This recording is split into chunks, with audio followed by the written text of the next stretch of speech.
ہم موجود علماء کی قدر کریں، ان کی قدر کو سمجھیں، ان کے علم کی قدر کریں، ان سے مسائل میں رجوع ہوں، آپسی اختلافات کو ختم کریں۔ موجود علماء کی کفالت امت کی ذمہ داری ہے۔ ترمذی کی ایک روایت ہے جسے علامہ البانی نے صحیح قرار دیا ہے۔ دو بھائی تھے، اللہ کے نبی صلی اللہ علیہ وسلم کے پاس آتے ہیں۔ آ کر ایک بھائی ان میں سے شکایت کرتا ہے، اے اللہ کے نبی، میرا ایک بھائی ہے جو آپ کے پاس آ کر علم سیکھتا ہے اور میں اکیلا کماتا ہوں، وہ اس سے کھاتا ہے۔ یعنی وہ کمانے نہیں جاتا ہے، صرف علم کے لیے اپنے آپ کو وقف کر دیا ہے۔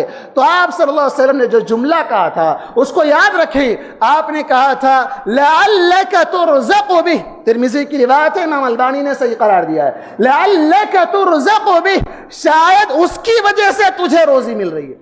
وہ علم حاصل کر رہا ہے، اپنے آپ کو وقف کر دیا ہے، تو اس کا خرچہ برداشت کر رہا ہے، تو اس کی کفالت کر رہا ہے، اس کی وجہ سے تیرے روزی میں اضافہ ہو رہا ہے، تجھے اللہ تبارک و تعالیٰ اس کی وجہ سے روزی دے رہا ہے۔ آج علماء کرام کی کفالت یہ وقت کا بہت بڑا تقاضا۔ امت کے اندر جہاں پیدائش سے لے کر وفات تک کے سارے مسائل حل کرنے والے یہ علماء ہیں، اگر یہ علماء کو ختم کر دیا جائے یا علماء کے اس مشن سے ان کو ہٹا دیا جائے اور وہ بھی کوئی بزنس میں چلے جائیں یا وہ بھی کہیں جاب کرنے لگ جائیں، تو پھر یہ دینی خدمات کون انجام دیں گے؟ تو یہ وقت کا بہت بڑا ایک حساس مسئلہ ہے، ایک نازک مسئلہ ہے۔ اس مسئلے کی نزاکت کو سمجھتے ہوئے ہم میں سے ہر آدمی کو چاہیے کہ وہ آگے بڑھ کر امت کے علماء اکرام کا ہاتھ تھام لیں اور ان کو اس دعوتی مشن میں جاری لگے رہنے کے لیے اپنا ہر طرح کا تعاون پیش کریں، اور اس کے آپ بھی اجر کے مستحق پائیں گے۔